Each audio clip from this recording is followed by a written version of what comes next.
पानी पानी रे खारे पानी रे, पानी पानी रे खारे पानी रे। हैदराबाद की टंडोमीर गुलाम हुसैन कॉलोनी में गुज़िश्ता दिनों पानी की लाइनों के लिए खुदाई हुई तो शामत आ गई सुई गैस की। कुछ ही दिनों में पानी के नलकों से आने वाली गैस की बू अमले की आला कारकर्दगी की चुगली खाने लगी। लगता है कि पानी के नलकों में शामिल कर दिए जाने पर गैस भी कुछ खफा थी। जब ही तो रिहायशियों ने पानी की मोटर पर माचिस क्या जलाई, यहाँ तो शोले ही भड़क उठे। धुआं धुआं कुछ वादियां भी आएंगी।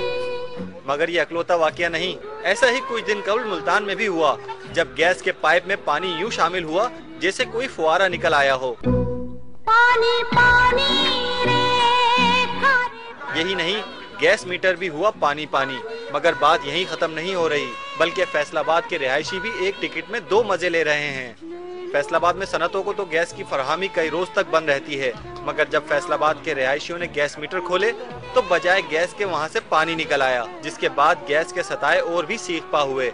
मुल्क के अवाम लतीफाबाद और मुल्तान के रिहायशियों की किस्मत पर जरूर रश्क कर रहे हैं, जहाँ एक तरफ गैस की बंदिश पर मुजाहरे हो रहे हैं तो यहाँ अजब गैस की गजब कहानी ऐसी है, जहाँ पानी की लाइनों में गैस और गैस के मीटर में शामिल हुआ पानी। पानी पानी